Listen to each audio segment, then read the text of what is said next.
Good day, Common Sense Warriors. I'll have you know, everybody, that we are now 100% plastic free. So welcome to the new reality of Canada, everybody. We have no paper water things. We've got actual reusable mugs that we're using here. Everybody here? It's metal. Metal. Cheers.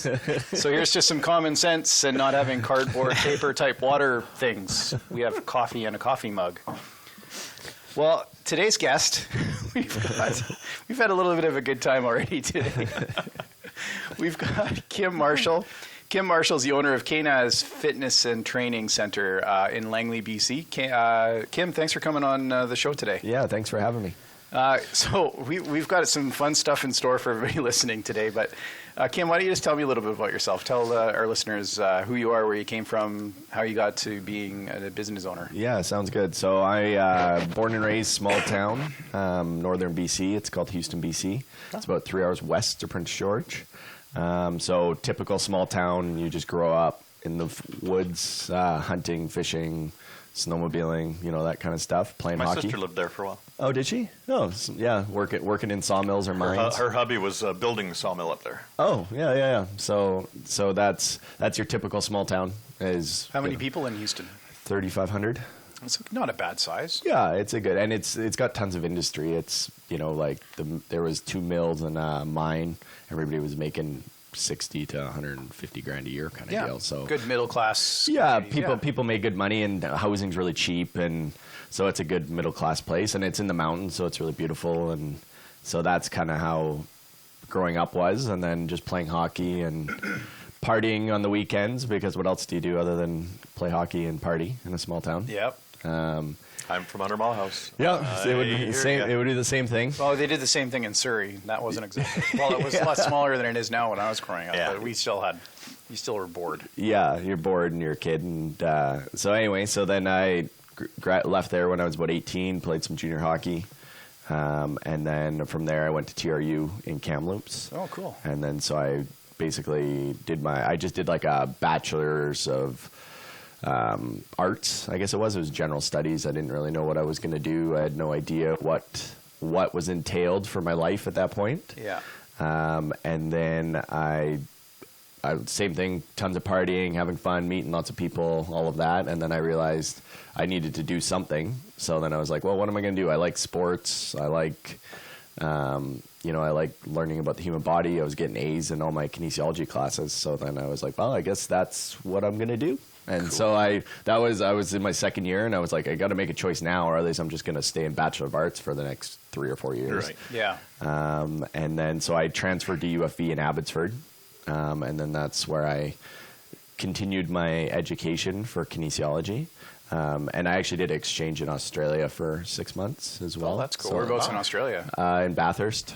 So it's like 200 kilometers inland from Sydney. Okay. And so they're known basically for their races. So people come from all over Australia for like the boxcar races. Oh, okay. Kind of deal. So there'd be like the town of 8,000 people will go to like 50,000. Like it just like wow. They like quadruples kind of deal just for like one weekend. And people come from all over to kind of see the races and stuff. Right on. So we lived there. I lived there I traveled around Australia for 3 months, and then I went there for 3 and a bit months. And then I came back and graduated UFE for my kinesiology, and then did my typical, like, working in a clinic, so I worked at, like, Moveo Sport and Rehab, it's called. It's just I was there for almost 7 years. Oh, wow. And so I was kind of just working. I started as, like, an hourly kin where you're getting paid by the hour, and then I was like, this isn't enough. So then I convinced the owner to let me take on my own clients, almost like a physio or a chiro or something like that. So then I did more of a split where I'm just paid on when I bring clients in, but my hourly wage went up, over double kind of deal, just because I'm getting a 50-50 split or 60-40 split instead of just like $20 an hour or whatever it was, 25. Well, it gives you motivation to work. Well, exactly, and then you got to bring your own clients in. I and heard how that works. And they're your own clients, right? And that's what I liked about it is I don't like and that's probably why I started my own business, is because I don't like people telling me how to do my job and all of that. So I liked having my own thing. Well, it just goes to show like that's basically like working commission. Yeah, that is commission. It is really. commission. There's not basically, it is commission. And I remember when I was interviewing at Future Shop We can say that word, right? They don't exist anymore. Yeah, they don't exist. They didn't have a Yeah. lot of common sense. Anyways, I used to go there when I was a tech. I was a tech for a lot of years. Yeah. I used to go to Future Shop just to mess with the salespeople. oh, this I guy. would go in and ask them questions about computers, and I would keep them there for half an hour. And Really? And I'd make them go. I'd ask them questions which I knew they couldn't answer, Yeah. and then go running into the back or asking a manager, "Hey, they're this guy terrible. wants to know this," and, Yeah, and they're it was just terrible. hilarious. Like, they just funny. read it off of the specs of Yeah, it. exactly. I'm like, okay, come on, man. Anyways, this guy, one of my buddies was working there. He says, oh, come in, bring your resume in. It's so much fun to work here. So I got interviewed by the manager or whatever. And he says, do you want to work wage or commission? And I'm like, why can't I do both? Yeah. Right? Like, that's kind of and he's like, well, no, you have to pick which one you want to have before you start. What do you want, wage or commission? And I'm like, I have no idea. Like, how much is the commission? How's it work? Answer the question. I'm like, you answered my question. Goodbye. Yeah. Like, so it's just like, there's no, but that's kind of a nice thing where you came in, you got to get your teeth wet a little bit on having some hourly work. Yeah. But there's not a lot of motivation at hourly work to just, you sit there To with- do better, to yeah. twiddle your thumbs if there's Yeah. nothing Yeah. going on. So it's Well, kind of a cool thing that that totally. you guys did that. Yeah, and so it was, so then I just kind of switched into that, I don't know, probably a year and a half into my career. Cool. Year and a half, somewhere like that. Yeah. And then I just continued on doing the commission work. And then a friend of mine started an online personal training company from my hometown as well. And Okay.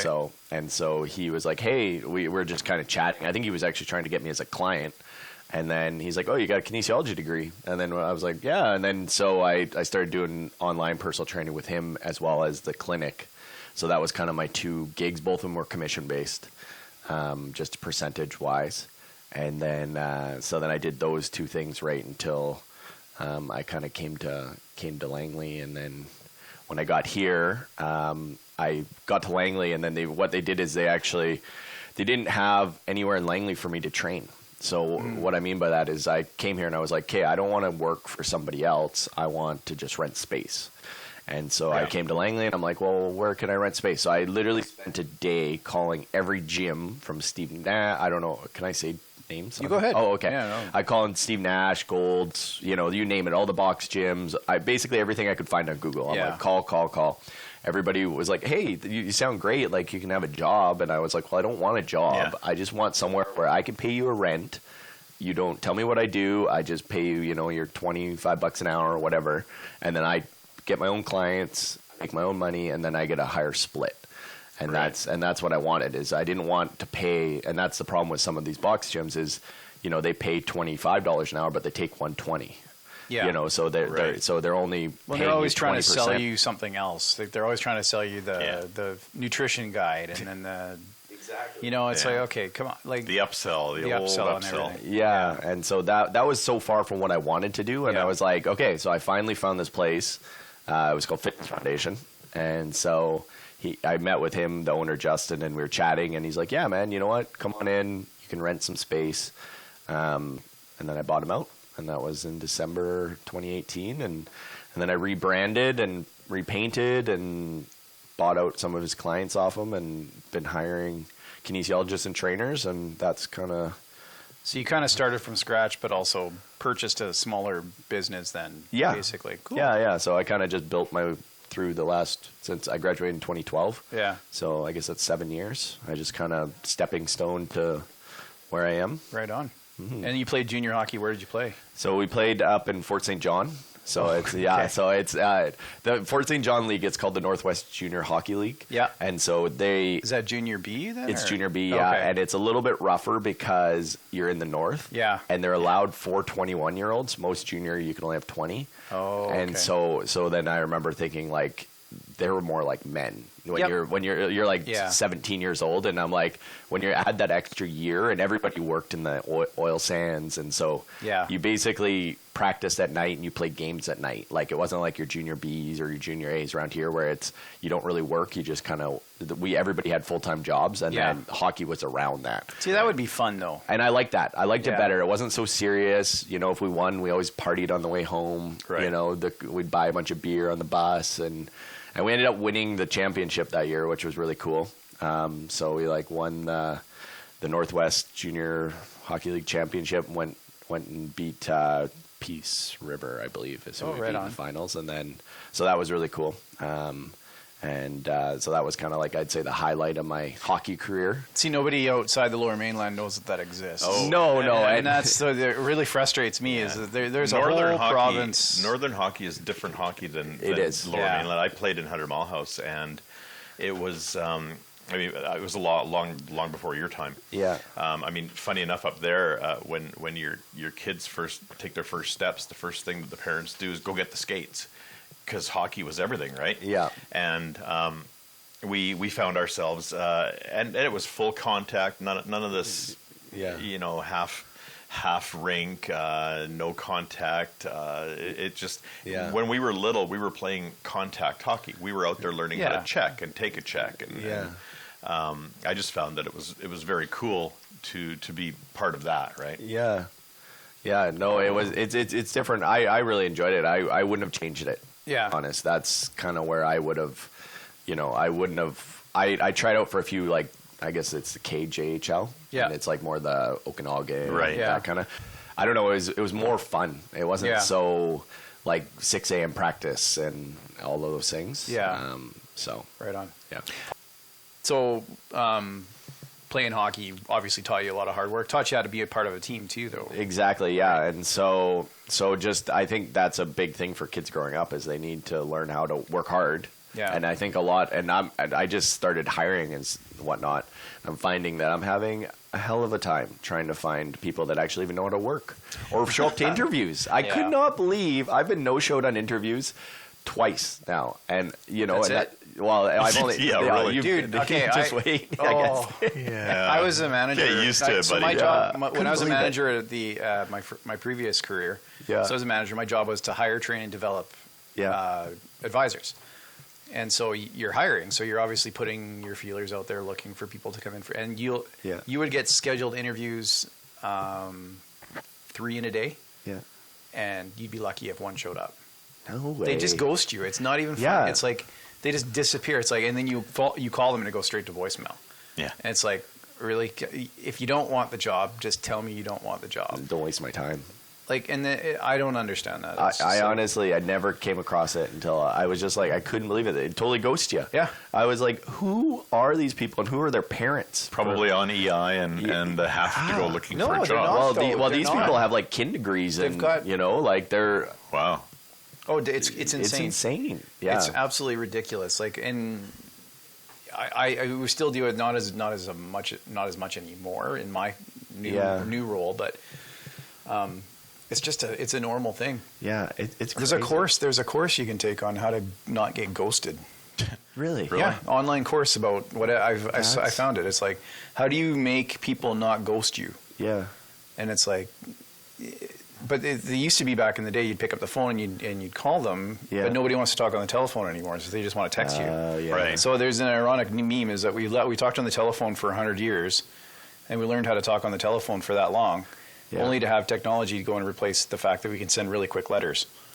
Because they That's didn't want to true, write yeah. letters anymore, and now we're just writing. Yeah. If I text you, that's basically I wrote you a letter. That's true. Or a telegram, right? Yeah. Yeah. But it used to be we'd want to have human contact or human communication. Now That's they don't true, even yeah. want to do that. That's crazy. It is. And they don't want to tell you, oh no, like I don't want the job. Okay, fine. Like on to the next. Yeah. Wait, Just you let me think know. you think you're gonna hurt my feelings? Yeah. Like I don't care if you. But don't that's want what the they're job, worried about. They don't want to say no. They're Just not. don't waste my time. Yeah. You show up somewhere and then you're waiting there for within 5 minutes I kind of assume that they're not coming or 2 Right. minutes. Yeah. Or if they are, it's like, dude, you're late, you're fired. Yeah. You're already late. Like Like, you're- it's an Yeah. interview. And even Exactly. I'll even Yeah. like shit happens, right? Like Totally. you're going to be late.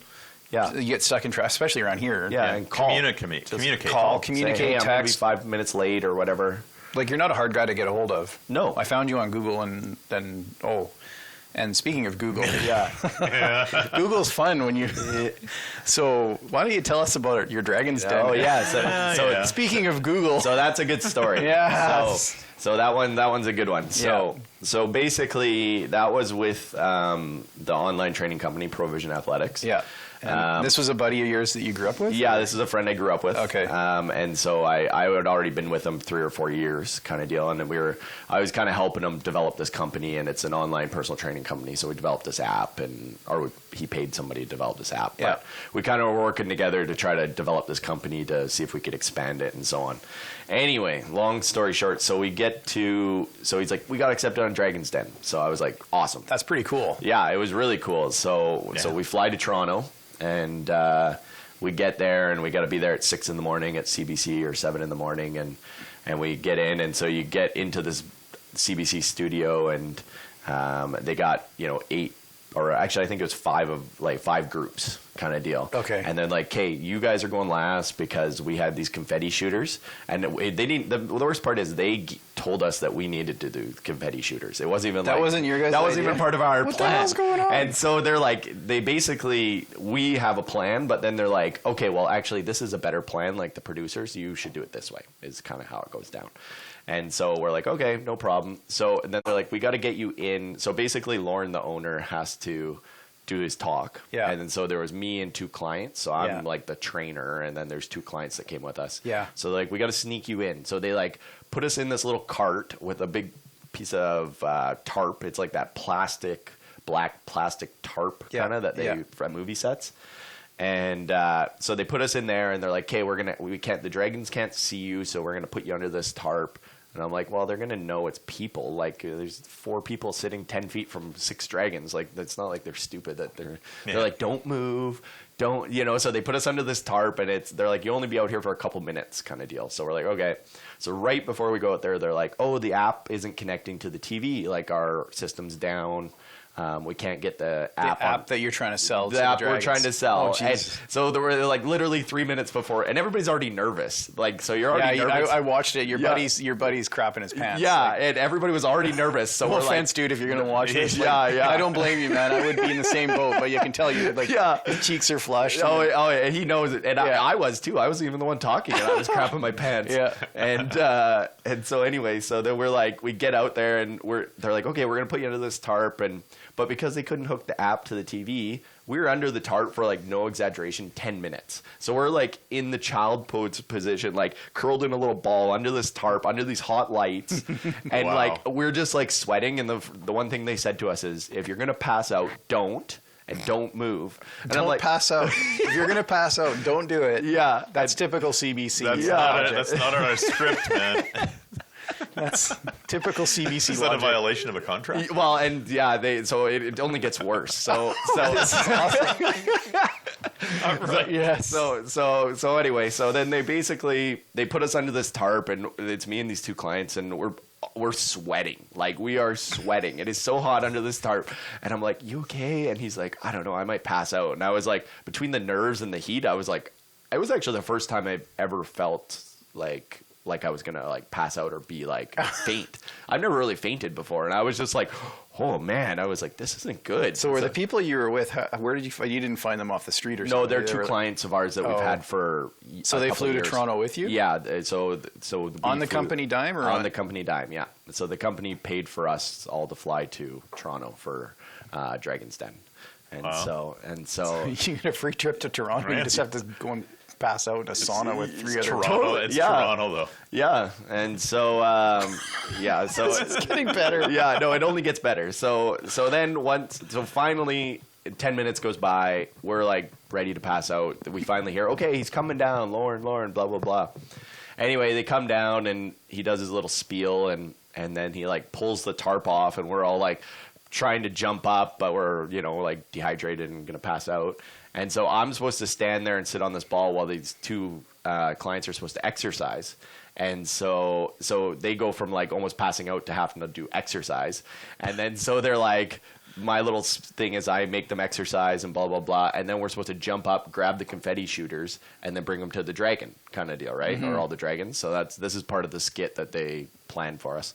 Anyway, so I'm still trying to figure out why the confetti shooters. I don't just know. wanted to. It was for Arlene coming back, so they wanted like some cool thing that they could put in the video for Arlene coming back for her because she was away for a while or something. I don't really know, but anyway, so we jump up and we run over, and one of the clients is a little woozy, and so there's like a TV hanging down, and it's where like you put the app up or you put up your little pitch. Yeah. But it's covered in the Dragon's Den on the set. It's like everything's made of well, some of it looks like it, but I think a lot of it is like that cast iron looking metal. So the TV's got the whole backside of cast iron. So we like jump up and we run over there, and then one of the clients like smokes his face on the TV, and it's just like, you know those kongs? It was like kong, and the TV starts swinging. That's awesome. And then I was like, and Was they that why, don't show is that why Jim Treliving goes, ooh? Yeah.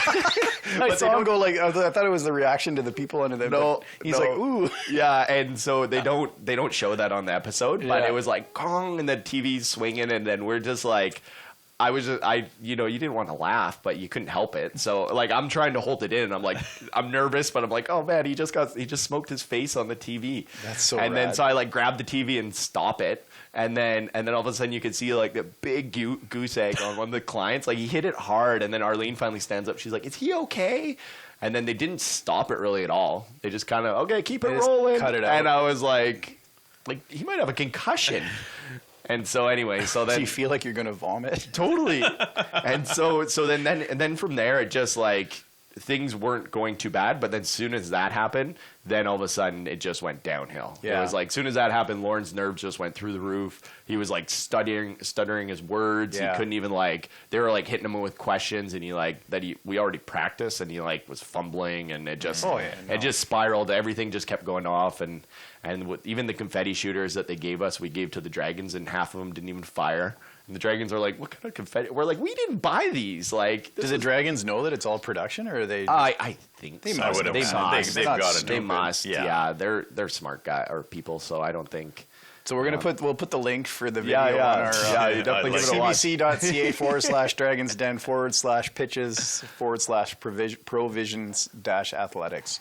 I like it. Yeah, it was pretty good. So anyway, that So was they roasted them pretty bad. they roasted us pretty good. We didn't. We started out okay, and then about the time that guy hit the TV, that was the falling out of Provision Athletics on Dragon's Den, and then after that we were like, screw it. So we went and drank and went to the baseball game, and That's fun. we still had a fun time. Like but it just did not go how you think it was gonna go. Wow. So when he pitched it to, like, you obviously have to go through like regional things to pitch it, right? Yeah, so did he went through Calgary because that's where But he did you lives. guys do the? I didn't do that the one. audition? No, Okay. he did it with one of the other trainers and one of the clients, I think. There's a lot of dragons there. There's like 6. There were 6, yeah. It was like usually they have 5, but Arlene was like a bonus one, or Right. something. So I like how as soon as they say the value of the company, they all bring out their little notebooks and start. Yeah, writing and then down. they It's start like, okay, calculating, Okay, yeah. it's, you want 10%, and it's $50,000. So the company's $500,000. worth $500,000. yeah, And usually it's like, I don't know what the valuation, but usually they really roast these guys on the valuation. Yeah, It's Yeah. I'm kidding. you want 49% of my company at $10 million, and say, what's your revenue? Well, we haven't made any money yet. yeah, But it's an idea. It's like, okay, your idea is worth nothing. Yeah, it's like not- you haven't not worth $5 monetized it million. yet. So Yeah, we're gonna make money by monetizing it on the internet. yeah, yeah. I've actually heard that on a pitch. Yeah, you're like, we're trying to what? make money do a podcast. Yeah. It doesn't work. We're just committed because We're just we have all this we're equipment. so far down the path now. Just bankrupt. Where does almost. Oh, this is awesome. So the dragons all shut you down. They shut us down hard. Yeah, we didn't stand a chance. They beat us down, and I remember he was just getting roasted, and then I was standing there, and I was looking at him, and I was like, should I jump on? And because I didn't have a mic, he only had the mic, but I was like, do I grab the mic from him and like try to save this? But I was just like looking at it, I was like, man, this is going so bad that I'm like, I'm just gonna let it fall. I just kind of was like, oh. And I remember thinking, like, you're like standing there, and so it's like me and 3 clients, and then he's there, and then 6 dragons. It's kind of a surreal moment because you're like looking around, and you're like, other than this going really bad, this is really cool. Yeah. And, you're there right with the dragons. So it was a really neat experience, even though it went really bad. I think it was a funny story. You're lucky Kevin wasn't on there because he's pretty ruthless. Oh yeah. Yeah, no, and Well, and there, I think the one thing I did watch it, and they were just like, it's the competition in the market is ridiculous, and we can talk about that. Like your competition in your market is there's gyms everywhere. So how are you going to take your business to that level where the competition, like everywhere you go, there's a fitness training facility, like For sure. literally everywhere, especially in Langley down true. this area. Like, there's tons. So how do you differentiate yourself? What's your niche market? What's your target? Yeah, good question. So what I'm finding is, like I was saying before when I came to Langley, that there's tons of gyms, there's tons of studios, but the way I've been looking at it is, the trainers are as much my clients as the clients are, and what I'm trying to do is I actually, because I only charge them such a small rent, and then, or I do a split with them depending on if I give them the client or they take their own client. Okay. And so my split is like between 20 and 50% instead of the other way, where it's 80 to 60 kind of deal. So what I'm trying to do is actually find the best trainers in the area that don't want to pay 80% of their income to that facility. Yeah. And that's kind of my niche, is finding the people that are more like me, that want to be their own boss, that want to bring in their own clients, that want to make the most money for their time, and they don't need somebody to kind of like father them, or, it's not that I'm not going to help people, but I need people that actually are like, want to be successful and they're independent, I guess. Right. And that's probably the hardest thing to find is people that are like that. Exactly, it is. And I'm pretty lucky. I got 3 really good people right now. And I'm constantly looking for people, but I think that's kind of one of my niches, is I'm trying to find these trainers that, because I get 1 to 4 resumes a week, that not all of them are very good, but but I'm getting resumes coming in all the time. So it's just weeding out these people that are not serious or not what I'm looking for. But all these gyms are paying people basically nothing. And so that's what I wanted to do, is come to Langley and be a unique system that, you're going to get paid way more. You bring in your own clients, you get paid more. If I give you the clients, we do a split. And do all the workouts happen at your gym then? All the workouts happen at my gym. Okay. And so the facility is only a training facility if you have a trainer. So you can't come in there as a client just to work out. Right. You come in there if you have a trainer. Right. So that's a kind of another thing, is it's very private, because if you go to these box gyms, what happens is you go in there, you're training with your trainer, but there's 100 people around you working out, right? In my facility, it's only me and my client, or it might be me, another trainer, and then our clients kind of deal. So a lot of times there's like 2 to 6 people in the whole facility. Wow. So it's very secluded. It's very small, like smaller, and you have everything there that you we have everything possibly need. Yeah, and I don't have a ton of machines. Yeah, but the reason being is because as a trainer, I would never put a client on a machine anyway. Right. Machines are great if you're doing your own thing, but if I'm teaching somebody movement patterns and stuff, wouldn't put them on a machine, because they can do that on their own. I'm not going to waste their money. Hey, I have a power plate. A power plate? Yeah. So the ones you that just vibrate? stand on it. Yeah, it vibrates. That's what they use in space. Yep. How did you get that? Do they really? I bought it years ago. They use it for the astronauts in Oh, I space. didn't That's know what that. I was told. My buddy works at I've had it for Fitness a Town. long time. Oh yeah. and he's like, he put me on it. It actually works if you stand on it Yeah. long enough and you do push-ups on it, and they start it. And you Just kind of like activates bend your everything. knees Yeah. a little bit, Yeah. and it activates the muscles, and Yeah. it's got some cool functions. It's literally like that '50s thing that the strap, With the that go strap around around and you and the Yeah, shaking. You probably don't know what we're talking. No, I know. about. I know what you're talking about with the strap. He's seen old movies. Yeah. The black and white movies. The Three Stooges. with the boxers and Yeah. that rapper. They're sitting there shaking. Yeah. They don't have. They didn't have shorts and really worked bikini bottoms. But yeah, so then basically with that too is, I would say for our clientele, what I've been trying to do is develop a team that is very unique skill set wise. So I'm hoping that because of my pay structure is so high, that I'm going to get the best practitioners in the area, so that when clients come in, they don't have to worry about it, because there's kind of different levels of training, right? You can have someone that's got their BCRPA, which is just a couple weekend course. You can have, someone there is a difference. So you kinesiology, there you've got your degree in kinesiology. Yeah, so or a 4-year degree. 4-year degree program. Yeah, and then, so kinesiology is just basically the degree on the human body. Yeah. It's what it is. You take like biomechanics, anatomy, physiology, nutrition, it's just a general study of the human body is what it is. And then you can do like, there's different online courses. So you can do like, it's like ACE, which is one of the more recognized ones. And so it has different modules. So say it has 10 modules that you can do. And then there's like the National Strength and Conditioning Association. So that's another really recognized one. It's the same thing. You take modules. And then you got like your BCRPA and your CPT, which is a little bit of lower one. And so basically it's just how much education you have towards. And so it makes a big difference though. And I'm not saying that some people that have the BCRPA are amazing, you know, and it's just because it's like someone that's a business owner that only has grade 10. It doesn't make them bad. It just you're more likely to hope not. Yeah. Okay, I went back to school. You actually made it to grade 10? It was recommended in grade 10 that I leave because I wasn't there anyway. This was in Chilliwack Senior, and we were at Cultus Lake pretty well all the time, doing bad things to ourselves, not to the public. But I was just curious. You say the modules, kinesiology. Like one of my favorite things is a fascial stretch. Yeah. Now that's a kinesiology thing primarily, or is it I think a module or what? I think the fascial stretch. Don't quote me on this, but I think you can actually take it. I think trainers can take it too. I think it's like a weekend course or a couple weekend course that you can do. I don't even know if you have to be a trainer, to be honest, to do it. Interesting.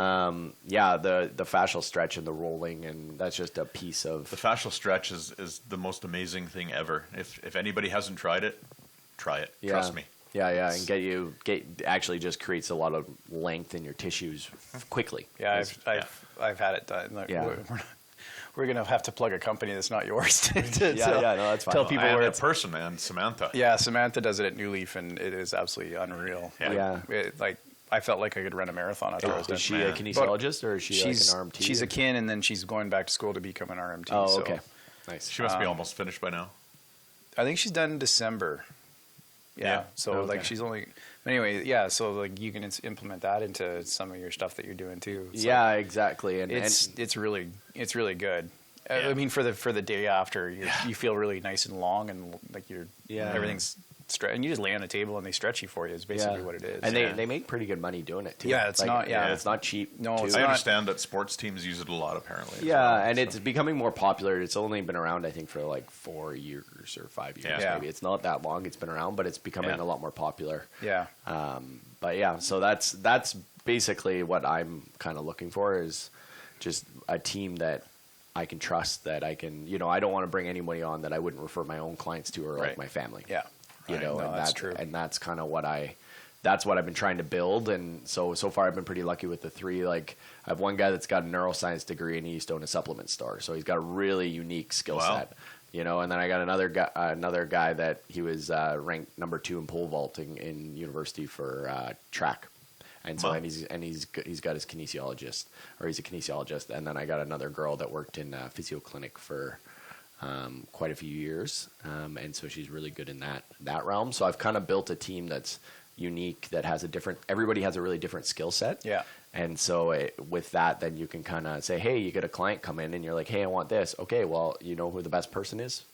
That person. Right. Well, and that's a good strategy to try and build your business around, is the people that you have working for you, and you're only as strong as your weakest link, right? Absolutely. Yeah. And the other thing I think you've identified is you can't possibly do it all. No, like I've tried. It's not possible to do it all. You have to be able to, and I'm the same way. I want to control as much as I can in my realm of control. Like, so you want to be able to, there's stuff that you want to have your fingers into, kind of thing. Like, you don't want to give up control of that stuff. Well, it's a micromanagement problem. It's a real problem. It's hard to give up that whole micromanagement thing. And in my network, that was the toughest thing for me, was to give up sort of control of how each group works. Yeah. And because it's always this nervous feeling, and that was one of the hardest things I've ever had to overcome. And I imagine every other business is the same way.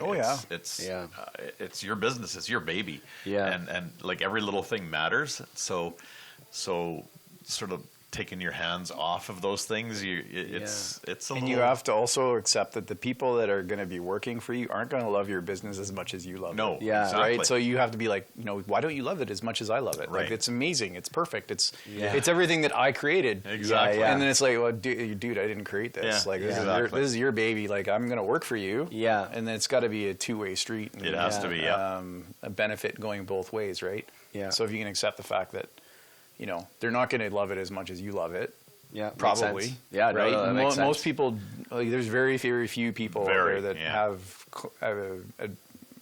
staff that love their business as much as the business owner Unless does. you somehow give them a piece of it or something like that. Profit sharing. And then you're giving up control of your baby. Well, right? exactly. Yeah. So you've got somebody else with their hand in the cookie jar now, and it's like, okay. Well, so. not necessarily. I mean, profit sharing, that doesn't mean that they have to have any control in it. But so sharing profit, I mean, that's a good way to get people more motivated to love your company, is because their efforts and their actions are now going to generate them a little bit extra money. Yeah. And so it's a good way. I've always thought that would be a good way to motivate people to do better in your business, as opposed to being an employee. You think it would, but actually, it is good. Yeah. But it's not as good as you think. Oh, it really? is. That's good to know. Well, interesting. Because we do profit sharing. I can do DPSPs and stuff like that, and I've set up one in 15 years. I've set up one deferred profit sharing plan with clients. Wow. There's a lot of group RSPs where the owner, but even then they don't. The staff don't approve. I don't know what it is. Like, it's just, they're like, okay, cool, and they take it. And then onto the they're just literally, they're in their own little bubble and they want to do their thing. Yeah. And like all this other stuff that people it's just, I think mostly if you treat them like a human being and you're nice to them, it doesn't matter how much money you give them or anything else. Like, that's true. And if you give them too much, well, then they expect it all the time. And that's the other thing with profit sharing is if you have a bad year, right, and you don't have any problem, now you've created this. I got $1,000 last year. Well, we didn't make any profits this year. Yeah.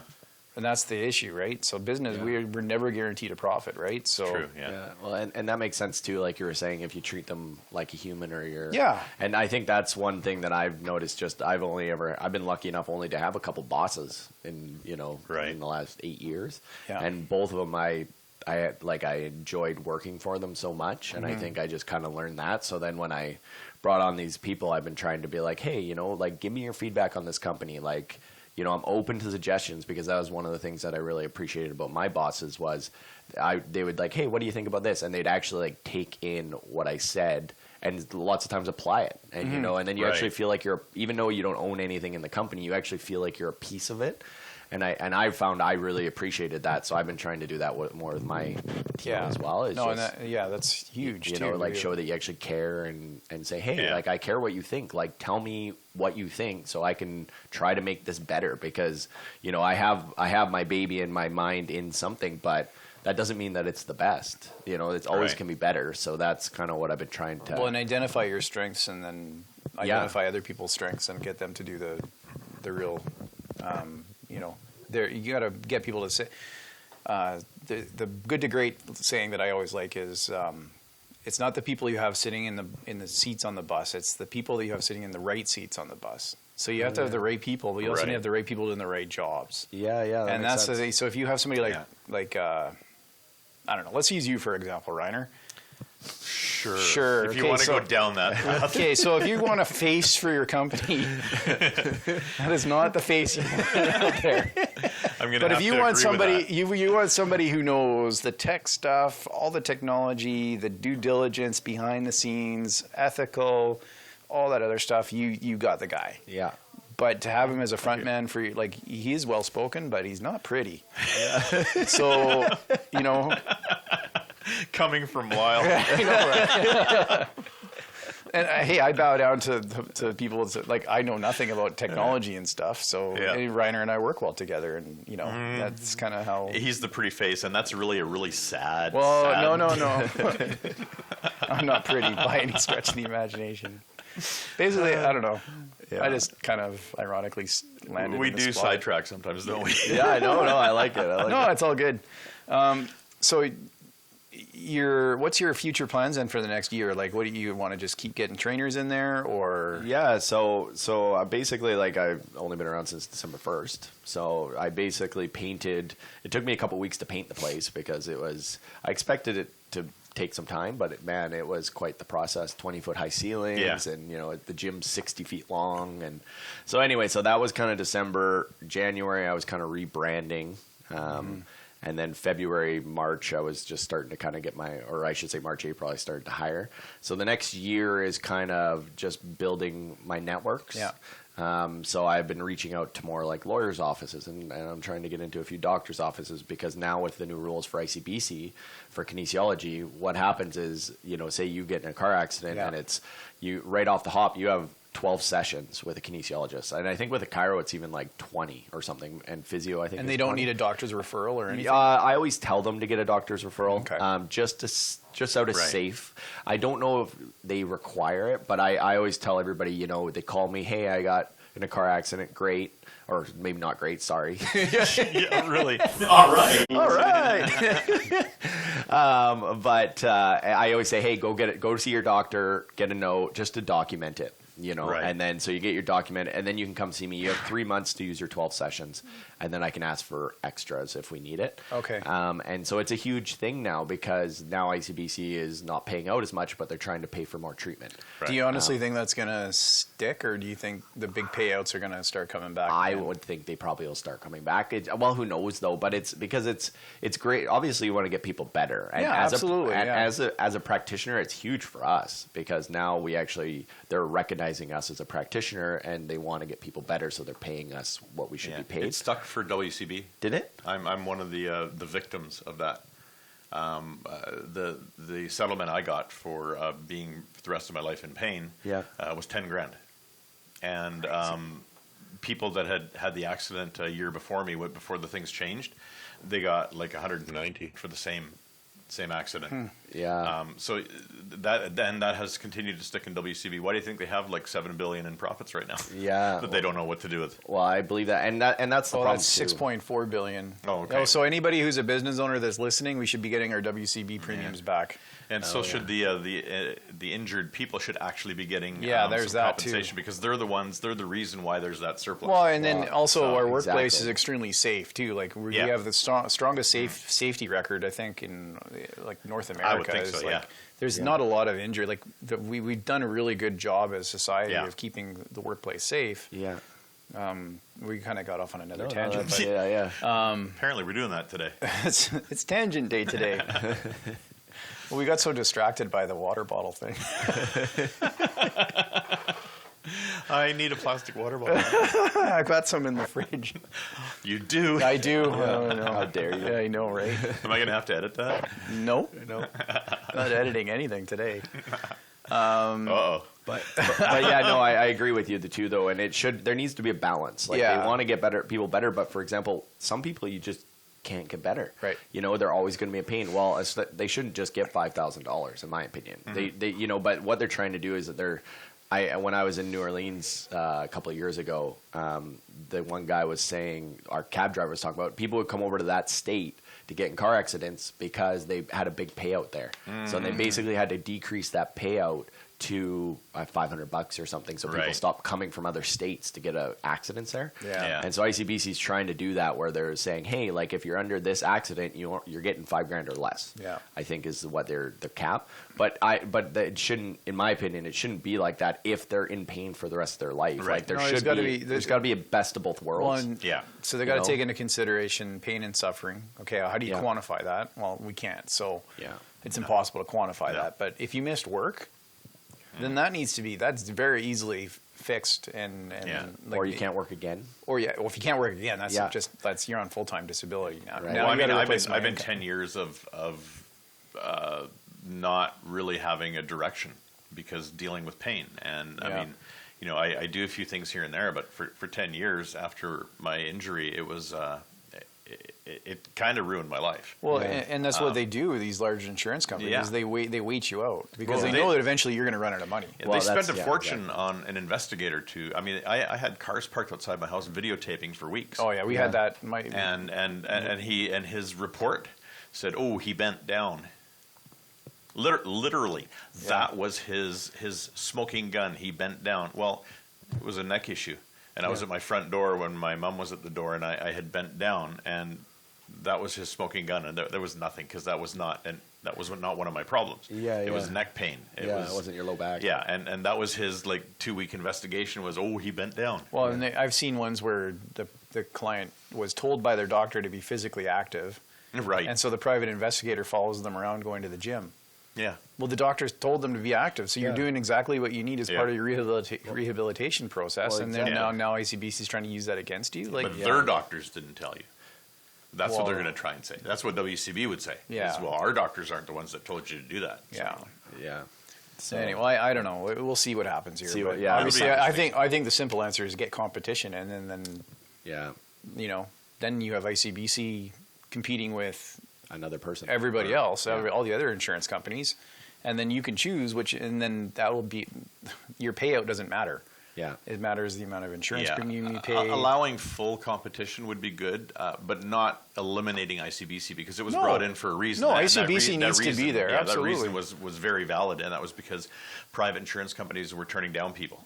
Just because you had an accident or something, we don't want to insure you. So that's Pre-existing conditions. and that's what happened way back when in ICBC. That's why ICBC was created, was so that it was a fair across the board. Everybody could get insurance. Sure, you might have to pay more premiums, but you were going to get insurance. Yeah. So bringing the private in, they brought in partial private, but ICBC keeps playing with the basics now. That's where they play with their profits. So. It's not really a brilliant move, but bringing in full insurance by another company would be an interesting competition. I would totally be all over that. Yeah. Makes sense. Yeah, no, it totally makes sense. But yeah, ICBC for practitioners, it's huge. Yeah. Because now people get in a car accident, they can come see me right away And get better. and get better. Yeah, and I agree with that. Yeah. I agree that the infrastructure needs to be like given to the client or the patient to Get better. get better. Yeah. Like if it's just like go sit on your couch and eat Doritos all day, you're not going to get better. Well, you yeah, got to go get Kinesiologists, active. I think, are the important ones to be getting more benefits from this because, again, you're studying the body, you study the movement, the functions, the muscle functions, and all that. And after an accident, likely it's going to be soft tissue issues. Yeah. I think also working in tandem with other therapists Yeah, as well. I agree. I know. find the best, probably the best results I've ever got with the most complicated cases was always me doing the movement and then somebody else, like a massage therapist or a chiro or someone like that, doing the soft tissue and the manual therapy. Yeah. So Right. I find if I can get a combo of me and then a couple manual therapists or one manual therapist, I find that that's the best combo for Getting better. for your patients. Yeah. And that's kind of what I've been trying to build in the Langley area is I've built a really good network of manual therapists. So there's about 3 or 4 clinics that I refer back and forth with that are really good at what they do. And I think that's another very positive thing is you need to find somebody that knows what they're good at. Yeah. And don't try, like I don't try to be good at other things. I know what I'm good at. And then if it's outside of my realm of expertise, I'm like, hey, I know this person or this person or Right. And I think even as a doctor or whoever, you want to know what you're good at and then refer. Yeah. Don't act like you don't know don't act like you know what you're doing when you don't have any idea. Yeah. That's true. And I think that's why I've done well in what I'm doing is because I know what I'm good at, but when I don't, I'm like that. I'm totally okay saying, hey, you need to go see this person, and then come back or we share you Right. or whatever. So I'm gonna have to wrap it up here soon, but I do have a couple of questions for you. Okay. What has been like? What's your secret to getting in shape? Obviously, there's not like a pill you can take. So is it What? You don't know about the magic pill? There's a magic pill to get in shape. No. So I've been on the waiting list for a while. Oh, yeah. I sent in my money. Yeah. I'm getting to you. I think I don't know if there's a big secret. I think it's just consistency, and I think just making small changes all the time instead of I think what happens for people is they think they need to do a whole lot of things, and they don't just say, hey, you know what? I'm eating terribly. I don't drink any water, and I don't exercise. Okay, well, let's pick one of those. Let's start with drinking water. But fix me. Yeah, exactly. And everybody just wants a quick fix, right? Yeah. And For everybody out there, that's me. yeah. And I think just, start with drinking water and going for a walk. Okay, now you've got that under your wrap. Okay, now let's actually start eating better and go into the gym. Yeah. Or, and just pick small things and just making small changes in moderation, I think, is the most important thing. Eat real food. You don't have to go on these crazy diets that you're like, oh, I'm never eating a carb again, or, I have to eat all this high fat or whatever. And it's not that they don't work for some people, but if you just eat real food and real vegetables and if you're eating meat, eat the best meat you can get, or even if you can't afford it, at least, pick decent meat. And then so you're not full of hormones and all these additives. And, you know, if it comes in a package, then go get a vegetable or you know, just like small, look at what we ate in the 50s and eat that. Well, we're about that as well. I mean, we buy grass-fed beef. You know, it's important to eat clean, healthy food. And you know, a lot of people say I can't afford it. Well, I can't afford not to. Yeah. The point is we spend a great deal of money on healthy food. My wife is she's a dedicated healthy shopper. Like she will read labels. She will, you know, organic sections we're in. And I know a lot of people say, oh, organic must be nice to be rich. No, we're not rich. We don't have money, but we also know that in order for us to remain healthy, we're going to need to make sure that we eat healthy, and even our dogs eat healthy food. We feed our dogs a raw diet. Healthier than most people. They probably do, but the point is, my vet bills are non-existent because they eat healthy foods. Of course, one of ours had cancer, but that's not a food issue. But you know, eating healthy is one of the most important things people can do. Right. And so, what if it takes a little bit more money? Well, and you're even but if you buy the right things in the right quantity, like I did on the weekend we bought a pork tenderloin, like it was this long, and I sliced it up into pork chops. Yep. And it was $16. Yeah. Yep. For a big long pork tenderloin. I made enough meals for a family of 5. I did 5 meals for a family of 5. Yeah. Out of that one tenderloin, it was $16. Yeah. Well, and that, you can't, and so buying prepackaged meals and all that other stuff, it's the preservatives that's, I think, is what's killing everybody. I buy a cow a year. Like we got a freezer. We got a big upright freezer because you can get a better deal if you buy a whole cow, and you know, so you're going to be paying for better meat. But if you buy it in large quantities, you're getting it for the same price other people are getting garbage meat, right? Exactly. Yeah. And so.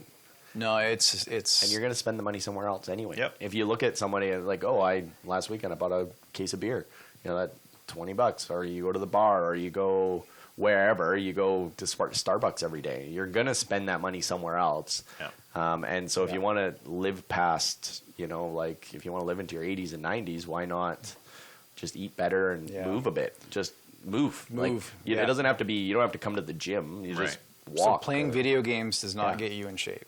Good thumb action. Yeah. All right. Let's call this. Oh, yeah. Okay. Yeah, we're going to have to cut it down here. Yeah, we're at an hour. We're way over time. So, yeah. Thanks for coming on, man. Yeah, right, awesome. Man. Thanks for having me. Thanks for the Dragon's Den story. Yeah. We're not going to do a speed round today. You're lucky. Oh, yeah. I have some good ones for you, but that's okay. We already put you in a hard spot. We'll do that next time. All right. It's all good. Everybody, have some common sense out there.